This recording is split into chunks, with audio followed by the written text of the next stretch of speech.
Robinson एक निर्जन द्वीप पर फंसा हुआ है, लेकिन वो सहज है। ताज़ा संतरे का जूस पिए और आसमान से लटकता हुआ एक विला बनाए। जंगल में जीवित रहने की उनकी क्षमता ने बेयक्स की प्रशंसा की। द्वीप पर उन्होंने एक स्थानीय निवासी को भी बचाया। उन्होंने उसका नाम शुक्रवार रखा। उसके बाद दोनों एक साथ रहते थे, निर्जन द्वीप की खोज करते थे।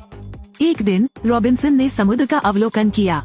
एक नाव ने उसकी आशाएं बढ़ा दी थीं, इसलिए उसने अपने कुत्ते को बुलाया, जंगल में भागा, केबल कार पर कूद गया। पहाड़ी दर्रे से गुजरते हुए वापस विला की ओर। बंदूक उठाओ, पेड़ पर लगे तवे पर गोली चलाओ।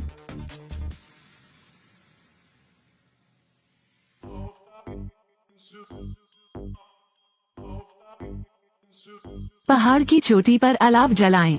वो ध्यान आकर्षित करना चाहता था, अन्यथा वो यहाँ से निकलने का मौका चूक जाता। लेकिन रॉबिन्सन को यह उम्मीद नहीं थी कि जो व्यक्ति यहाँ आया है वो समुद्री डाकुओं का समूह है। उस समय रॉबिन्सन बहुत उत्साहित था, समुद्र तट पर भाग गया और उन्हें हाथ हिलाया।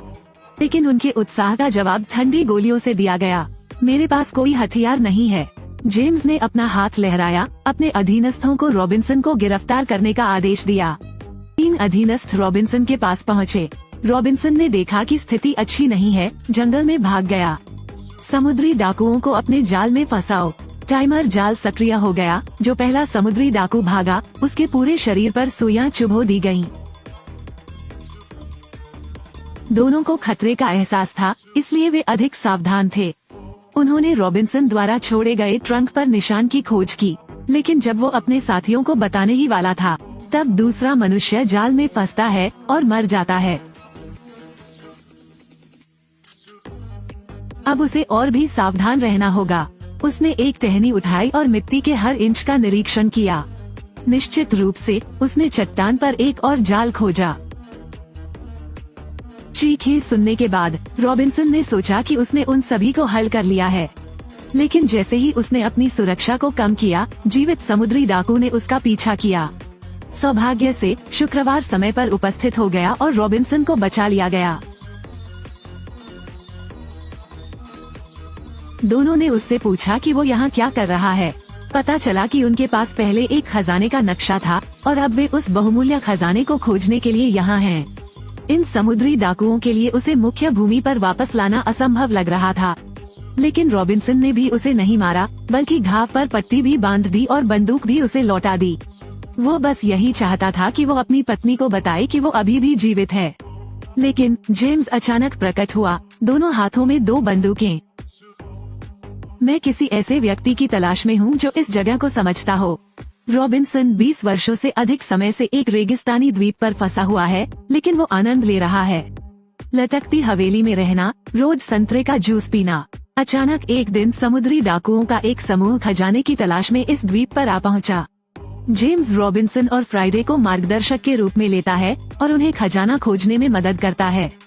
लेकिन शुक्रवार को उसने इनकार कर दिया, इसलिए वो चट्टान से कूद गया।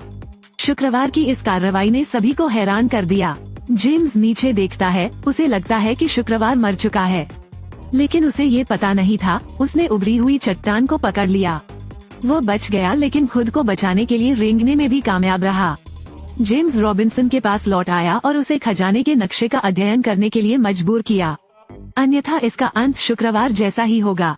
जैसे ही रॉबिन्सन जेम्स को ठुकराने वाला था, उसने देखा कि फ्राइडे ने उसका सिर बाहर निकाल दिया। इसलिए उसने ध्यान आकर्षित करने के लिए, छिपने के लिए, शुक्रवार का समय देने के लिए तुरंत खजाने के नक्शे का अध्ययन करने का बहाना इस्तेमाल किया।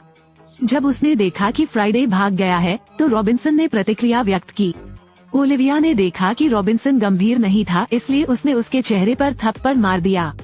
उन्होंने ये भी कहा कि चालाकी न करें। रॉबिन्सन का कहना है कि कई कठिनाइयाँ और खतरे होंगे, लेकिन उन्हें कोई परवाह नहीं है, क्योंकि उनके दिमाग में केवल खजाना है। इसके बाद समुद्री डाकू खजाने की तलाश में निकल पड़े। जब वे एक चट्टान पर पहुँचे, तो रॉबिन्सन ने देखा कि वे थके हुए लग रहे थे। मुझे लगता है कि यह भागने का अच्छा समय है, इसलिए उसने सारी जिम्मेदारियां छोड़ दी और गुफा में भाग गया। जब ये सफल होने वाला था, ओलिविया बाहर निकलने को रोकने के लिए दौड़ी। रॉबिन्सन को भागने का यह मौका छोड़ना पड़ा।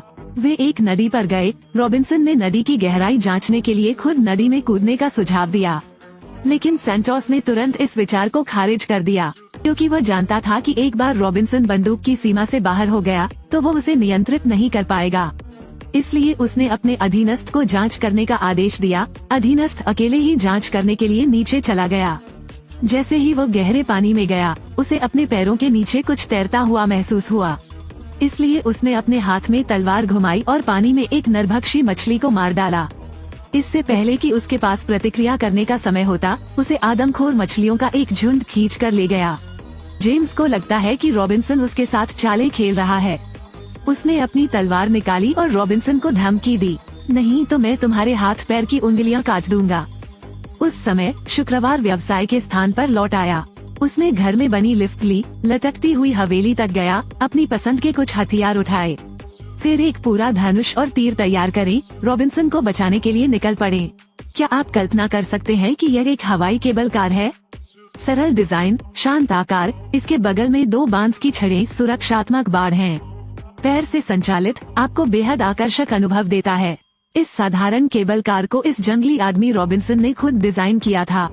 उस पल में शुक्रवार ने यहाँ तक पहुँचने का नेतृत्व किया। स्थिति का अवलोकन करने के बाद उसने जेम्स के सिर पर निशाना साधते हुए अपने हाथ में धनुष और तीर खींच लिया, लेकिन वो निशाने पर नहीं लगा।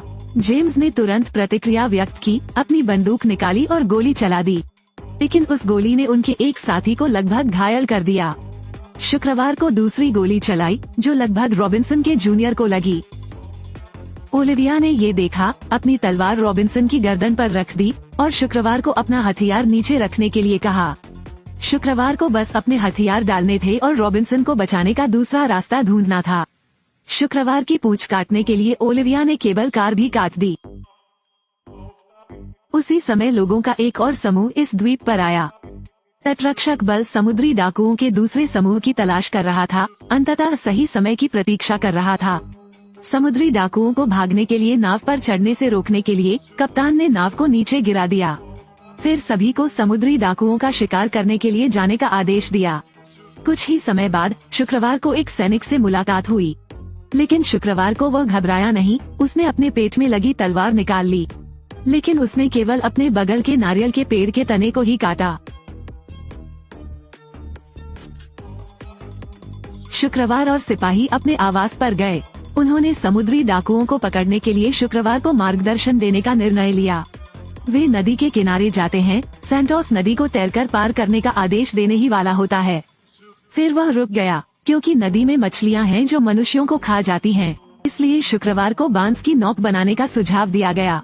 बांस की नौक बनाओ, लेकिन वे नहीं जानते कि क्या करना है। ये लोग मूर्ख हैं। यह आदमी नारियल के पेड़ को भी नहीं हरा सकता। क्या आपको लगता है वो कर सकता है? लेकिन शुक्रवार का कहना है कि उन्हें करना सिखाएं। शुक्रवार के मार्गदर्शन में उन्होंने सफलतापूर्वक नदी पार कर ली। उस समय समुद्री डाकू इतने लंबे समय के लिए चले गए थे, लेकिन वे अभी भी नदी के किनारे थे। जेम्स ने कुछ असामान्य खोजा। उसने रॉबिन्सन पर बंदूक तान दी। उसका इरादा उसे भी मारने का था, लेकिन रॉबिन्सन हतप्रभ नहीं थे। उन्होंने जेम्स को रोकने के लिए सामान्य योजना का लाभ उठाया। क्योंकि वो यहाँ के इलाके को नहीं जानता था, इसलिए जेम्स ने रॉबिन्सन की बातों पर ही विश्वास कर लिया। कुछ ही देर में रॉबिन्सन उन्हें चट्टान के किनारे ले आया। उसने उनका ध्यान भटकाने के लिए कुछ वाक्य कहे, फिर झरने में गिर गया।